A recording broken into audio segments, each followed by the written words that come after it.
In the afternoon sun was gentle, casting warm golden hues over the bustling streets. A faint breeze carried the aroma of freshly brewed coffee and baked pastries. Eddie Van Halen sat at a small outdoor table of a quaint café in New York City's heart. Eddie, dressed in a simple leather jacket and jeans, blended seamlessly with the crowd. Few passersby recognized the legendary guitarist, allowing him a rare moment of peace amid the city's perpetual rhythm.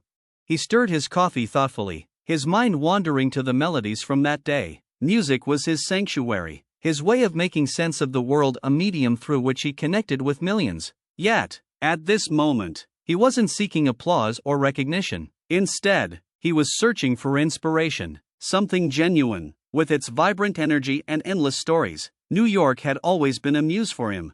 As Eddie gazed down the crowded avenue, his eyes fell upon a figure standing a short distance away. It was a man, hunched and weary, dressed in a threadbare coat that barely shielded him from the cool autumn breeze. His shoes were scuffed, with barely attached soles, and his face bore the lines of a life marked by hardship. The man's name, Eddie would later learn, was Bill. Bill lingered at the edge of the café's seating area, his gaze fixed on the plates of food being served to the patrons. His expression was a complex blend of hunger, hope, and resignation, as if he had been through this routine countless times before but expected little from it. Eddie watched him intently, his musician's heart attuned to the silent story unfolding before him. At the same time, Eddie's thoughts drifted back to his early. He remembered the days when his family struggled to make ends meet after emigrating to America. The sacrifices his parents made and the challenges they faced were etched deeply in his memory. Seeing Bill brought those memories flooding back, stirring a profound empathy within him. Without hesitation, Eddie waved down a waiter and ordered a takeout meal, a hearty sandwich, a cup of soup, and a slice of pie. As he waited for the food to arrive, he kept an eye on Bill. When the server brought out the meal carefully packed in a brown paper bag, Eddie rose from his seat and walked towards Bill. Eddie approached Mr. Bill and smiled, his voice soft. "Hello." Bill looked up, startled. As Eddie approached, there was a flicker of caution in his eyes. Eddie continued and smiled, his voice warm. "I see you've been standing here for a while. You look hungry, right?" Bill looked at Eddie, his eyes a little surprised, as if he couldn't believe what he had just heard. He hesitated for a moment, then nodded slightly. "Maybe, a little," he replied, his voice hoarse and a little off. Eddie extended the bag with a warm smile. "Here, this is for you," Eddie said gently. Bill hesitated, his eyes darting between Eddie and the bag. "Really?" he asked, his voice hoarse and barely above a whisper. "Absolutely," Eddie replied. "Everyone deserves a good meal." Bill looked at Eddie again, as if searching for the truth in his eyes. Then, finally, he took the bag of food, his hand shaking slightly but his heart filled with gratitude. As Bill accepted the bag, he clutched it tightly, as though it were a treasure, and managed a faint smile. "Thank you," he said, his voice cracking with emotion. "Let's sit down here," Eddie said, pointing to a nearby bench. Bill thought for a moment, then nodded. When they sat down, Eddie looked at Bill, then smiled slightly and said, "What's your name?" Bill's eyes sparkled a little, answering in a friendly manner, "My name is Bill. Bill Harper." "Bill Harper," Eddie repeated, nodding as if he was receiving a part of his life story. Eddie smiled, his face full of goodwill. Bill asked, "You're Eddie Van Halen, right?" Eddie smiled slightly, and he nodded. Bill smiled slightly, amusement evident in his eyes. "I didn't think I'd see Eddie Van Halen here." Eddie shook his head, smiling again. "Today, I'm not a celebrity. I'm just a normal person like you." Bill looked into Eddie's eyes, a look of gratitude on his face. There was a moment of silence before he spoke again, his voice soft and concerned. "So how long have you been hungry? I thought you must have been suffering a long time ago." Bill was silent for a moment, his eyes on the ground as if counting the days of hunger. "I don't know. I don't remember my last full meal." As Bill spoke, his words hung in the air, heavy with the weight of untold stories. Eddie watched him carefully, his heart aching at the vulnerability in Bill's voice. The hunger had become a constant companion of Bill.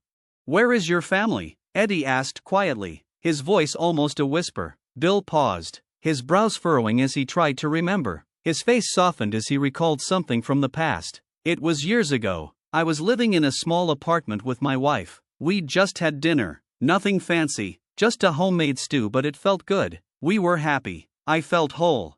Bill said softly, his words wrapped in sorrow. My wife passed away a few years ago. It was a long battle. She'd been sick for a while, and I couldn't do anything to stop it. I tried to hold everything together, but every day got harder. Her illness got worse and worse, and I had to quit my job to take care of her. With no stable income, I couldn't pay my bank loans. The house we spent our whole lives building was eventually repossessed by the bank. Eddie listened in silence, feeling the pain in every word Bill said. The loss and pain still seemed to linger in the air. So what did you do before? Eddie asked, his voice soft and caring. I used to play guitar, Bill said, his voice laced with nostalgia. Before everything was difficult, I was in a band. We even covered some of your songs. For a brief moment, the weariness on his face was replaced by a spark of pride. I loved it. Music was everything to me. Do you ever think about getting back on your feet, Bill? About finding a way out of all this? Eddie asked, his voice gentle, yet insistent. I know it's hard, but I believe you can get back there. It might take a little time. Bill paused, his gaze turning inward as he considered Eddie's words. There was a long stretch of silence before he finally looked up, his eyes meeting Eddie's with an expression that was almost hopeful but tinged with doubt.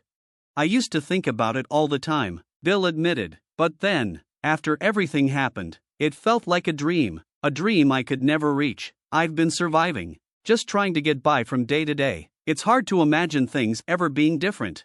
Eddie nodded, understanding. He'd never been in Bill's shoes, but he knew that kind of despair could be all-consuming. Still, he refused to give up on the idea that people could change, could heal, even after so much pain. Well, maybe the dream doesn't have to be so far away, Bill, Eddie said, his voice calm but firm. Maybe one day, you'll wake up and realize that you're standing on the first step toward something new. It might take time, but I believe in you. Bill blinked, surprised by the sincerity in Eddie's words. For a moment, he said nothing, simply looking at Eddie as though trying to decide whether to believe him. But something in Eddie's unwavering tone seemed to spark a small flicker of hope in Bill's heart, a hope that he hadn't felt in years. You think so? Bill asked, his voice soft, almost uncertain. Eddie smiled, giving a small nod. I do. And even if you don't believe it right now, you don't have to go through it alone. Sometimes, all it takes is one person to believe in you to make the difference. Bill chuckled dryly. But I don't even know where to start, he said. It's been decades since I picked up a guitar. Eddie replied softly. I know a few places where they could use someone with your talent. Bill's eyes widened, disbelief creeping into his expression. You think I do that? Eddie nodded without hesitation. Yes, we can get you playing in music again, small steps, one at a time. Bill's eyes flickered with a mix of disbelief and longing, but he didn't speak right away. He seemed to be processing the offer, as though it were too good to be true. Finally, he whispered, almost to himself, okay, I will try. Eddie smiled gently, giving Bill a nod of encouragement. Sometimes, picking up where you left off is the hardest part, but you never know. Maybe it's exactly what you need to get back to the things you love. For a moment, Bill just stared at Eddie, struggling to comprehend what was being offered to him. The weight of his past, the shame of his present, made it hard to believe such kindness was possible. But as Eddie's words sank in, something within Bill shifted, a crack in the walls he'd built around himself, a small opening for possibility. Why would you do this for me? Bill asked, his voice barely above a whisper. Eddie's smile softened, his eyes sincere. Because I believe in second chances, Bill, and I believe that everyone deserves one, no matter what they've been through. As they sat together in the quiet aftermath of their conversation, the connection between them deepened. Two men from entirely different worlds, united by a shared belief in redemption and the transformative power of kindness. Eddie, Bill began, his voice breaking slightly. He paused, took a deep breath, and tried again. I don't know how to thank you. I've spent so many years feeling invisible, like I didn't matter anymore. But today, you've reminded me of who I was, of what I used to love, and you've made me feel like maybe, just maybe, I can still matter. Eddie leaned back in his chair, his expression warm and open. Nothing. We all hit rough patches in life, but the important thing is finding a way to climb out of them. I believe you can do it. Bill swallowed hard, nodding as a smile crept across his face. I will try my best and work hard. I'll play it for me, and I'll play it for the chance you've given me. Eddie nodded and smiled brightly. Remember, it's never too late to start over. At that moment, Bill knew his life was forever changed. and Eddie knew he had done exactly what he was meant to do. Then they happily said goodbye. As Eddie stood up to leave, Bill remained in his chair, watching Eddie's retreat, as if trying to remember the moment, the kind eyes, the warm smile, the quiet confidence that had stirred something inside him that had long been dormant. As Eddie faded into the crowd, Bill stood up and left, his steps feeling lighter than they had in years. The weight of the struggles had not gone away, but for the first time in a long time, they seemed manageable. He walked with purpose now, a glimmer of possibility. Every step away from the café felt like a step toward reclaiming his life. For Eddie, his heart felt a deep sense of comfort and contentment. He smiled softly to himself, feeling a familiar connection to the general rhythm of life. Eddie felt a new sense of clarity. The streets of New York were still bustling with their usual energy, but to him, the world seemed quieter, more purposeful. He looked up at the sky, the stars twinkling faintly through the urban fog, and allowed himself a moment of reflection. And as Eddie disappears into the crowd, he carries with him the unshakable belief that small acts of kindness, no matter how simple, can ripple out in ways no one can predict. Over the next week, Eddie found a job at a coffee shop. The small coffee shop was buzzing with energy as aspiring musicians and supportive locals filled the space. Bill took a deep breath when his name was called. The room seemed to shrink as he stepped onto the modest stage. Guitar in hand, he adjusted the mic, his fingers shaking slightly as he strummed the first chords. But as the music began, the nervousness melted away, replaced by a sense of life, his heart pounding with a purpose he hadn't felt in years. When he finished his set, the coffee shop erupted in applause. Bill blinked, overwhelmed by the response. People approached him afterward, praising his performance. For the first time in a long time, Bill felt seen not as a man down on his luck, but as an artist with something valuable to share. At that moment, he thought of Eddie Van Halen, who had given him this opportunity. He remembered the first time he met Eddie. Eddie wasn't just someone who had fed him, but someone who had helped him find himself. While Eddie's career may have been a series of big stages, spotlights, and big hits, for Bill, what Eddie brought wasn't the light of fame, but the light of kindness and recognition. Eddie had helped him find his confidence, his passion, and his belief in his abilities. Bill smiled to himself.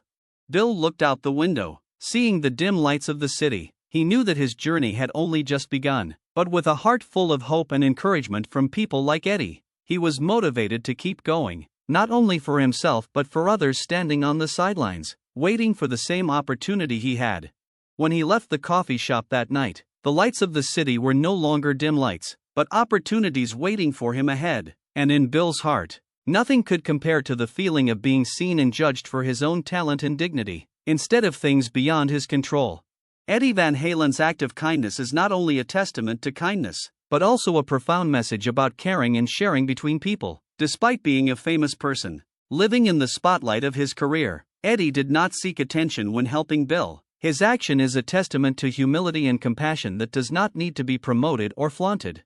Eddie's act of helping Bill also emphasizes that change sometimes does not come from great advice or help, but sometimes, it is just a small, simple act that can bring hope and change a person's life. It is from such actions that we can create a more cohesive community, where kindness and compassion are never forgotten. We may live in a busy world, full of our own worries, but that doesn't mean we can't spare a little time and care for those around us, especially those who are disadvantaged and in need of help. Have you ever stopped and spent time caring for those around you, especially those who are less fortunate than you? Stop for a moment to care, to understand, and to help, because those little moments will contribute to creating a world full of love and hope. Thanks for watching the video. We hope you enjoyed it. Please like and follow us for more interesting stories. See you again.